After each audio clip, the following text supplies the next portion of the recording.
Hello and welcome.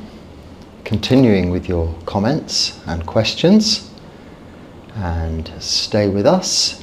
If a question may seem not relevant to you, don't worry. Usually it'll come around to something that is relevant to our practice, directly or indirectly. Everything is Dharma, coming from the teachings of the Buddha, and relates to our everyday activities, our lives, and all of our actions of body, speech and mind, and those of others, and our relationships with those. So keep listening. The first comment is, do you have biological children? A question rather. So things about me are written in the channel description. And yes, I do, although they're not children, they're grown up, they're adults in their 30s. And enough is said about that in the channel description and about me, because this channel isn't about my previous life within this life, but living in monastic life as an ordained bhikkhu, a Buddhist monk, practicing and sharing that experience with you as a conduit to the Dharma, those teachings of the Buddha, so that you can find a place for the Dharma and use it by way of practical application in your own lives. So my past life within this life is largely irrelevant, albeit it is the causes and conditions that ultimately led me to this existence within monastic life, my ordination, and where I am today. That is described, albeit briefly, though, in the channel description, so please go there for further information. Our children, by way of nature, are only borrowed. They're children for but a short time in their lives, where we are responsible for them, care for them, as did our parents us. But as adults, they move on. They have their own lives, maybe their own children. They're not an extension of us. They're not another self, a part of a self. There is no self. We are but these khandhas, these aggregate forms, the physical body and the thinking brain, a collection, a mass that forms this being, this person, persona. To some extent, it will contain and partly be inherited from parents biologically. Physical attributes such as hair colour, eye colour, and even what we call personality or personality traits, whether good or bad, can be biologically and genetically inherited from our parents, and those we may pass on to our children. But we come to learn through this practice that is not us, that is not the self, that is just the vehicle. And we come to learn through this practice that the Dharma is coming to an understanding through keeping sila, moral virtue, practicing meditation, and developing wisdom. That is not intellectual knowledge, but wholesome mind states, whilst reducing unwholesome mind states, is with a view to seeing the true characteristics of existence, but ultimately the truth of suffering, the cause of suffering, the end of suffering, and this path leading to the end of suffering. That path of sila, moral virtue, samadhi, meditation, and Panya wisdom. In order that we can let go of any attachment to, or aversion to even, our own persona, our personality, or those traits we may have inherited or we pass on. So we might have a wonderful and positive view of our lives, our circumstances, our physical appearance, our intellectual knowledge, or the opposite may be true. This is a view that's formed from attachment, thinking that is what we are. Now those are only a result of material causes and conditions coming from the root of ignorance, really, resulting in birth, but giving us this wonderful opportunity to cultivate our minds,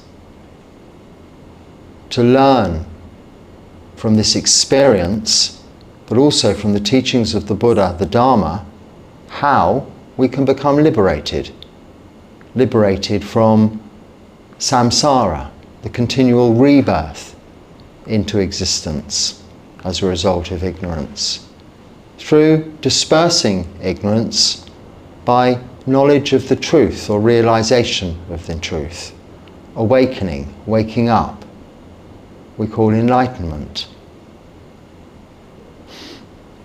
So, moving on.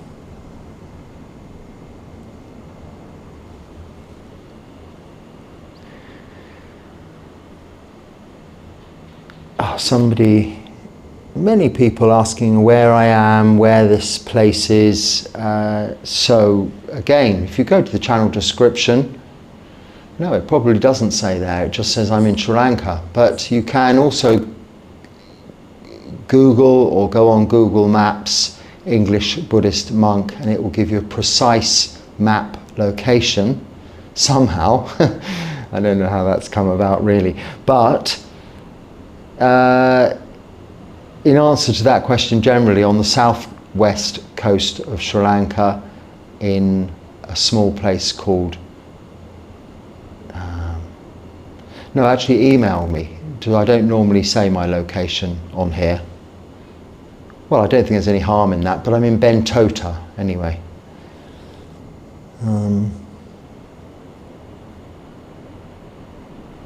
So this is quite a long question. I'll have to read it all, I think, for it to be clear. Do you ever see an animal and have a mental picture of what it must be like to be at their level and see through their eyes?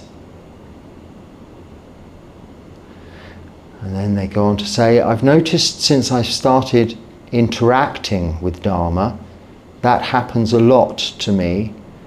In fact, I've started to kind of do it with plants as well. Is this a sign of increased awareness of the subjectivity of reality? It's amazing how alive and intelligent and interactive this world and the things living in it are. Yes, it's a beautiful world. Nature is beautiful. All beings are beautiful. Now, all beings digress from that beautiful existence and path through greed, hatred, and delusion. And this applies to all beings, driven often by basic needs and requirements, hunger or fear, making some creatures, some animals seem less appealing than others at first. But yes, the more you practice, it's not so much an interaction with Dharma.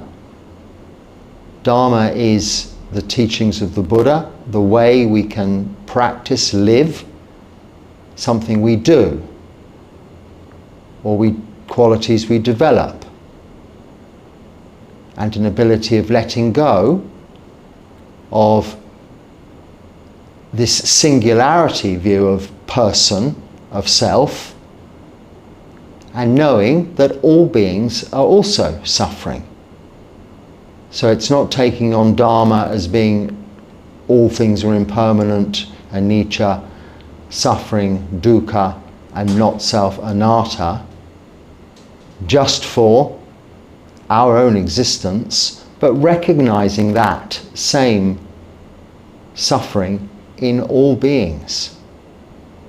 And then having, as a result of that, naturally, as it will, naturally develop compassion, karuna, metta, loving kindness, karuna, compassion, mudita, joy for others, ultimately enables us to have equanimity, upekkha,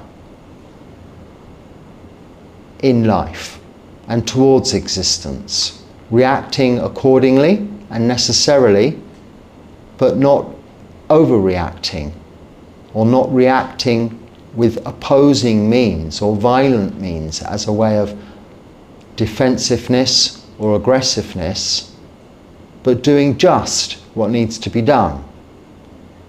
Now, our interaction with nature, with other beings, animals in nature, does, through the practice, soften as we develop these qualities of metta, karuna, mudita, and becomes very enjoyable. It doesn't mean we have to develop an overwhelming and negative sense of compassion where we have to save the world. Because through wisdom we can see that we cannot save all beings, we cannot change the world, we cannot save everything, but we can, by our own actions, our own practice, set an example that others may wish to follow, and demonstrate to others with our own practice the tools they can use to become free from suffering too. And this does apply to other beings.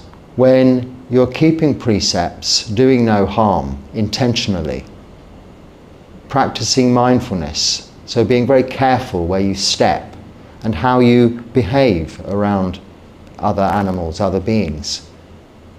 From wild animals in the jungle, in the forest, here we have monkeys and mongooses and snakes and spiders and many different beautiful birds, chipmunks, all kinds of creatures in the forest, chirping away. And the more you live amongst them, practicing metta, practicing karuna, not by any specific rote method, but just through kindness, making sure when you have banana skins, you break them into manageable pieces and put them somewhere convenient and safe for the little creatures to come and collect. The chipmunks, in my case, are my best customers for those. The monkeys can help themselves. They're up the trees picking the bananas from the bunch, from the bunches, and munching away. But they know they can do that if you're not throwing stones at them, if you're not shooing them away. If you look at them kindly, you smile at them. After all, it's a pleasure to see them, and you're just expressing your own emotions of that pleasure, and therefore giving them, all beings, the gift of fearlessness. So yes, we do become, in a sense, at one with nature, and then that nature is living in an environment, plants, trees, you go on to mention. Now, as you know, there's some building work going on here, and I was, the other day, a little, I think I can say, upset, because I don't keep a too closer eye on what's going on. I trust the workers.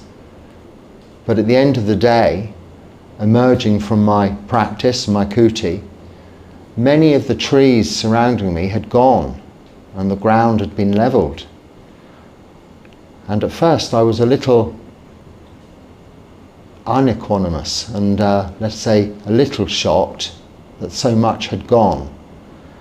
But I think coming from a state of meditation and seeing a dramatic change was a little bit of a shock, was a little disappointing, but of course it was something that was necessary in order that the good and healthy plants and trees that are there could flourish, more plants can be planted, and the area can also be cleared and made good for what is going on to facilitate the completion of the meditation hall itself. But only what was necessary was removed, albeit that it seemed to me, from my perception, a little bit unnecessary at first. But after a few days, I've come to see that it was necessary, and things were already growing back quickly. Nature, the monkeys, the birds, the chipmunks, all of those little beings that are living in those trees are still there, jumping from one to the other. And all that's been removed really was what was either dangerous to them or dangerous to ourselves. So yes, the practice in itself, it's not intellectual, it's not an interaction, it is a way of living. Sila Samadhi Panya will make us closer to nature, understanding of nature.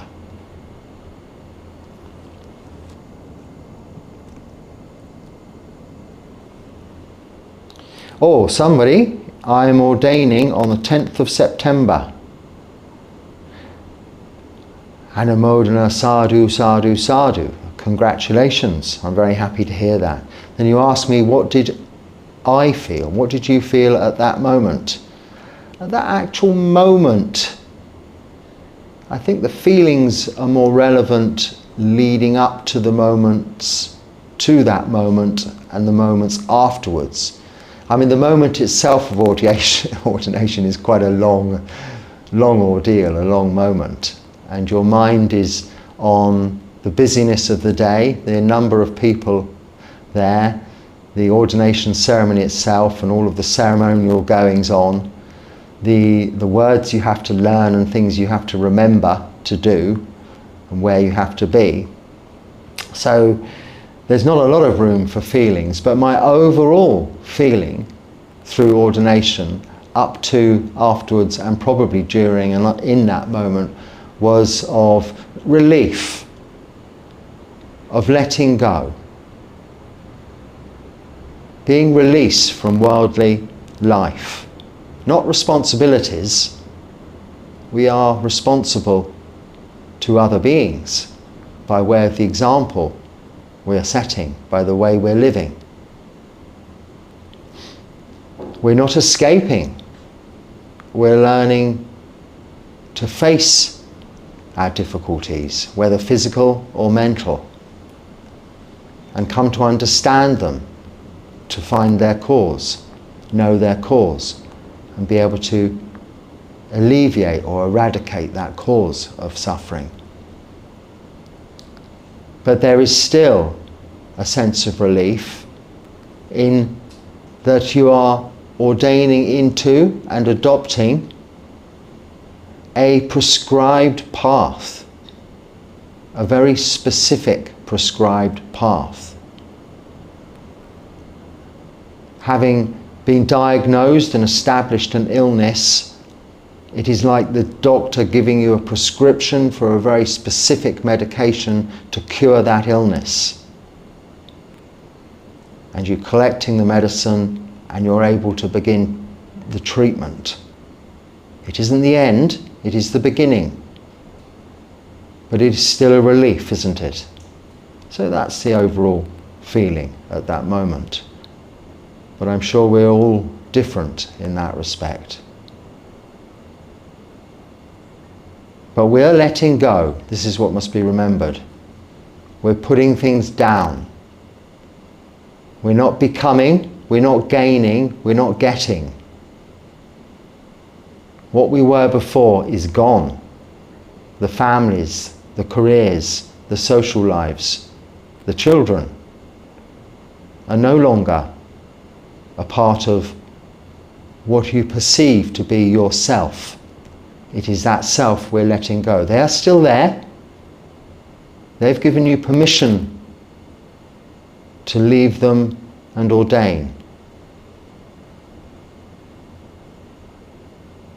And it is now, out of respect for that permission, their blessing in you going forth, that you make this determination to do your very best by letting go of the past, not worrying about the future.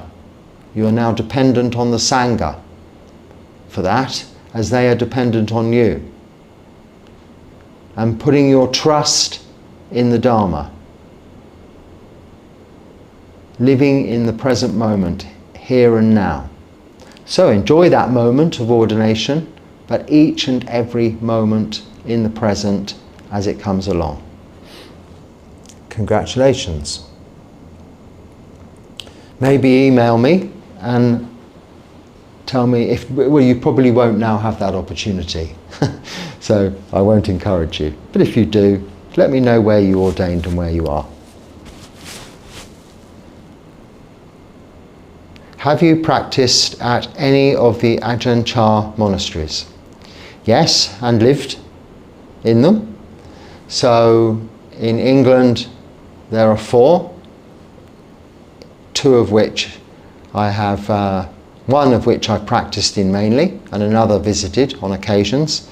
And in Thailand, one that I've stayed at very often during my early years of practice, and another where I lived for some 7 months. So if you go back to the older videos, you'll see that many of the talks in one year, I'm not sure, can't remember which year it was, I was in Thailand again, living in a Ajahn Chah Thai forest monastery for nearly a year. I think back in 2000 and maybe end of 23, 24, something like that. No, 25. 2 years, over 2 years ago. I'm not very good at dates. And also the year date is different in Thailand too. So I guess it's now in Thailand now 2,569. And I think I was there in 2,500 and, well, from 2,560. I was there, I remember that year, 2,565 and 67 come to mind. Anyway, yes is the answer to your question, both in England and Thailand. Again, I think that's in my little description, in the channel description. Is it possible, please, to add subs for comfort of audience? Subtitles, you mean, I think? Well, yes, you do that yourself. You just go to settings in YouTube, and then it's called captions, not subtitles. That's the confusion, I think. And then you select, so you click settings, which is one of those little cog things, and then captions. It just says captions, and then you select the language you want.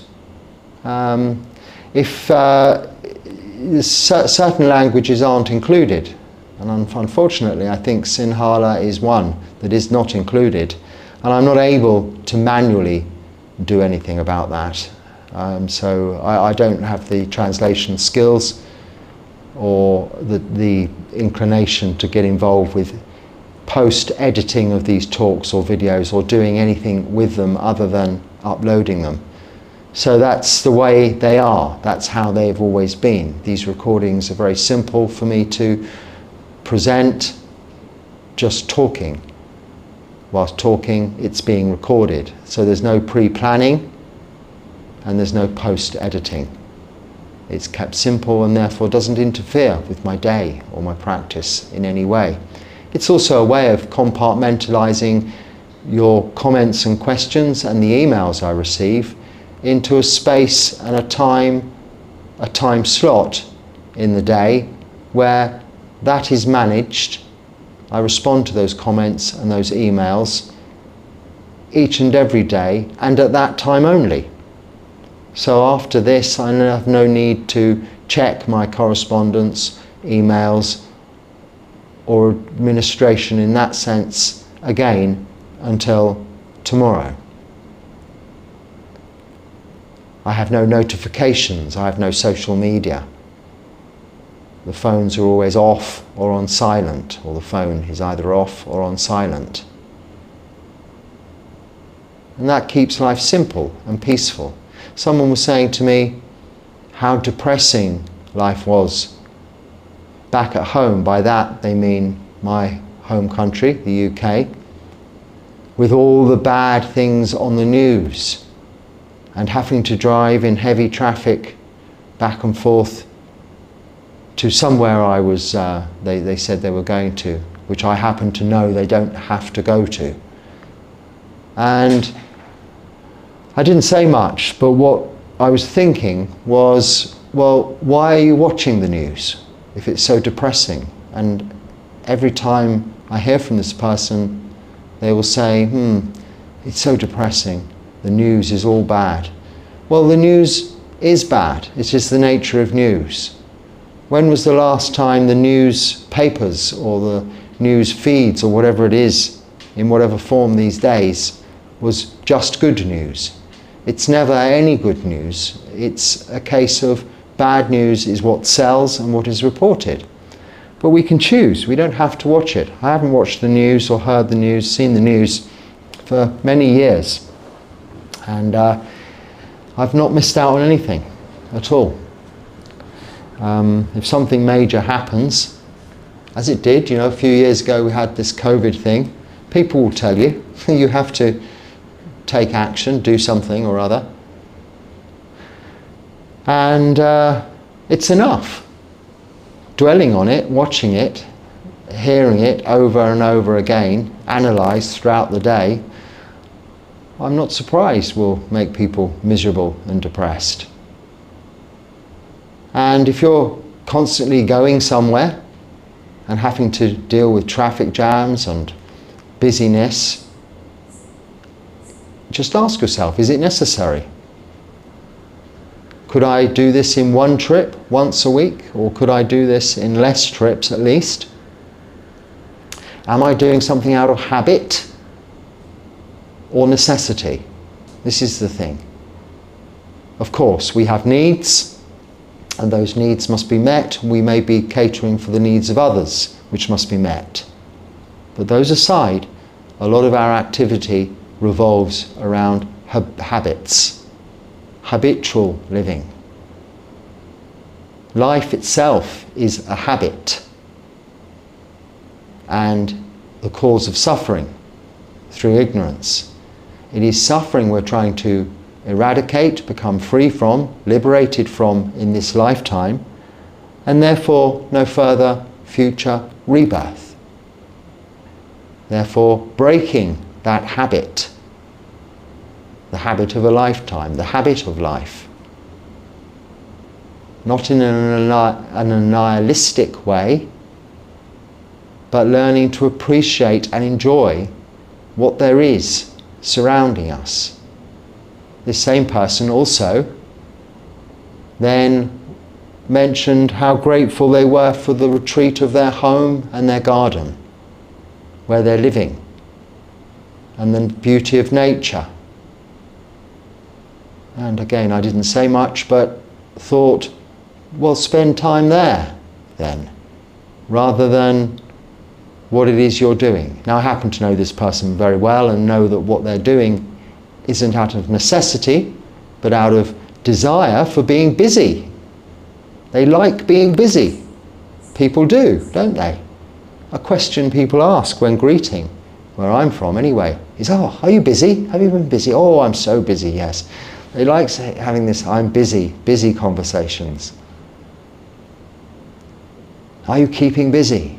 Are you managing to keep busy? People say. Why would you want to be busy? I know I used to be busy, but I didn't necessarily want to be busy. Even in my careers, I wanted to do as little as possible for as much as possible, which might sound the epitome of greed. And it was in that hedonistic way of living. But it was also realistic.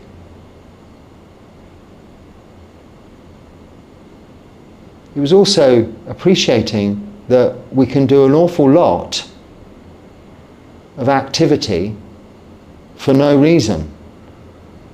And if we look carefully, analytically, at the way we're living,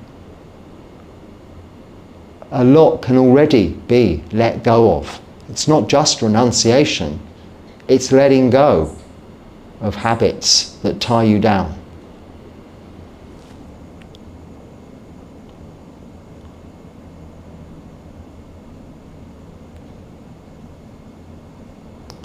So I have recently been upping my meditation time from the videos you do to 30 and 60 minutes meditation. However, I find it is hard to sit in the half lotus position for more than 30 minutes or so because of leg and back issues. I've been sitting in a chair with my feet on the floor, and that seems to give me a better opportunity to meditate for longer periods of time. Is this okay? And if not, what would be a better way for me to sit so that I can meditate for longer times? So please just go to the video on this channel about how to sit for a long time or something like that. How to sit, I think, will get you there. Maybe English Buddhist Monk, how to sit.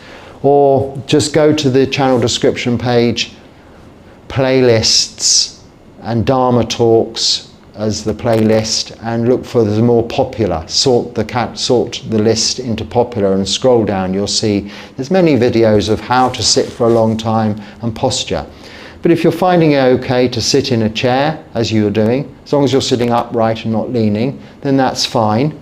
I don't know how old you are, what your physical conditions are like, but if you can, it's good to try and sit on the floor. Try to sit in the appropriate position.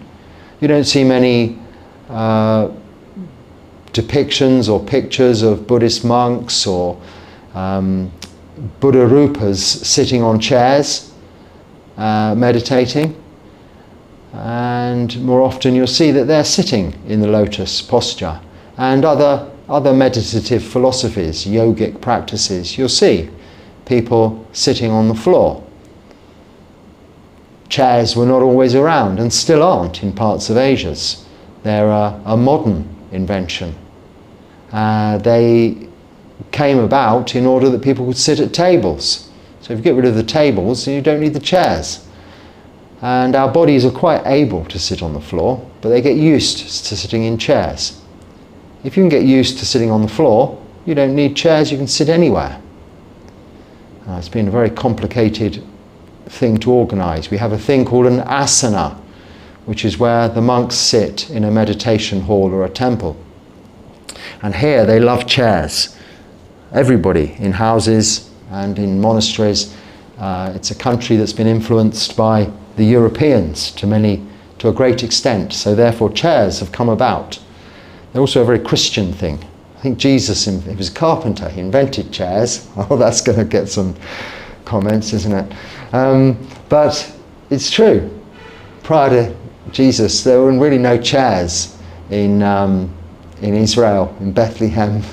Everyone sat in the floor like they do here in India. So it's only a European influence that's brought about this whole necessity for chairs. If you can get less reliant on them, you free yourself up. Now, it's not necessary, but it's a good material, figurative way of realizing something. Realizing what you think you need is not what you need. It's just habitually what you want for additional comfort. But what you have is good enough. And what you have is the floor. And that is good enough. If it's good enough for, I think, the majority of the world's population, then why is it that you need it so much? That is a chair. It's laziness. You're not willing to sacrifice a few minutes of your meditation time to try and get comfortable. Now you'll get numb legs, you'll get aching backs. Eventually, however, you won't. You'll gradually get used to it. It'll also, I'm assuming you're not going into deep, absorbed states of samadhi and jhana sitting in your chair immediately. And I'm sorry to make that assumption, but it can usually be easily assumed that that is the case. So instead, your mind is wandering here, wandering there, the age-old problem of a monkey mind. Now, if you're sitting in the lotus position on the floor, to some extent uncomfortably, with a little pain and irritation, your mind will focus on that, which is in the present moment, here and now, and is in the body, which is where we're wanting our focus, our conscious awareness to be. So rather than thinking of this and that because you're so comfortable in your chair, you're thinking about your uncomfortable knee or your aching back. This is present. This is awareness. This is here and now. So it serves multitudes of purposes. And why not? As I said, I don't know your age, but I was over 40 when I first started meditation and hadn't sat on the floor since I was probably 6 years old at school, nursery school, and had spent my life in comfortable chairs either in offices or at home or in luxury cars, and never would have considered ever sitting on a floor. But having been really forced to do so in a Thai forest monastery, one of those of Ajahn Chah's, as you were asking about earlier, I had to get used to it. And I'm so very happy that I did. Because now I can sleep on the floor, sit on the floor, eat on the floor, live on the floor. And the only obstacle to that now is living here in Sri Lanka, is that everyone wants to sit in chairs, of course, which they can't if the monks are sitting on the floor. So we've had to create the raised asana in the meditation hall as one normally has, but I've had to ensure that it is just slightly higher.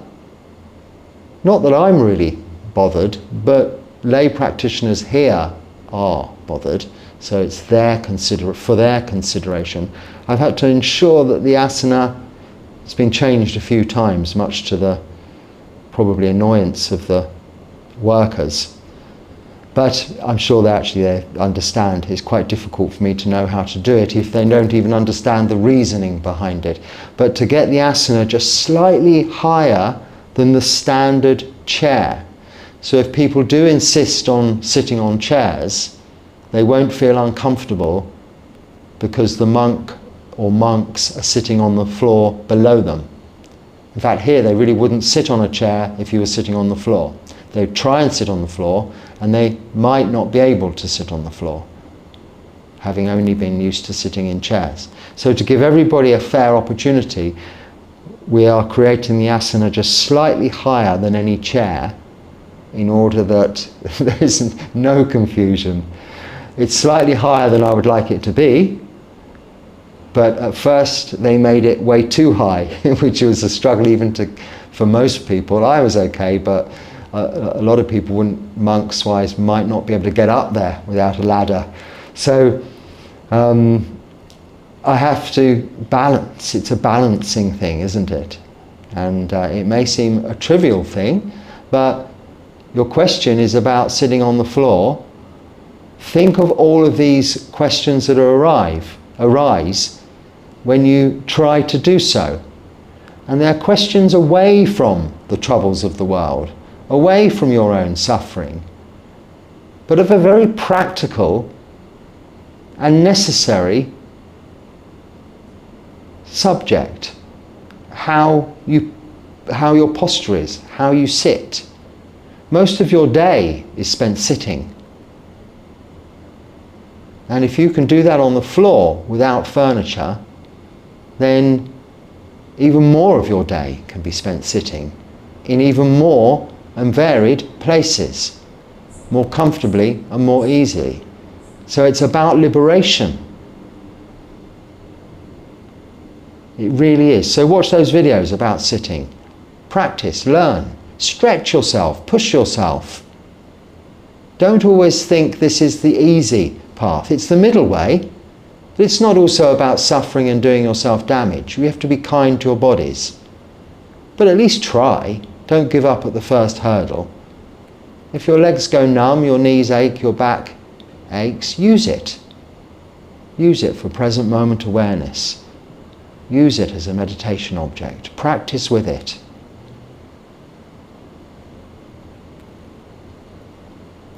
So I think on that note, we should bring these comments and questions to a close for today. Until next time, if there's anything there that's useful, please use it. If not, just let it go. Don't let it bother you.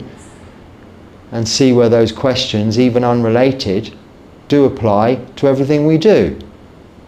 How we can apply them to our daily lives and our actions of body, speech and mind, and our interactions with others. This is the benefits of the Dharmas. This is the Dharma. This is the reality, the truth of the Dharma. It isn't just a religion and a notion, a philosophy, an idea. It's a practice, but it's more than that. It's practical, but only through its practical application in our lives. So if it can be used, use it. If not, let it go. And until next time, be happy and stay well. Sukhi Hotu.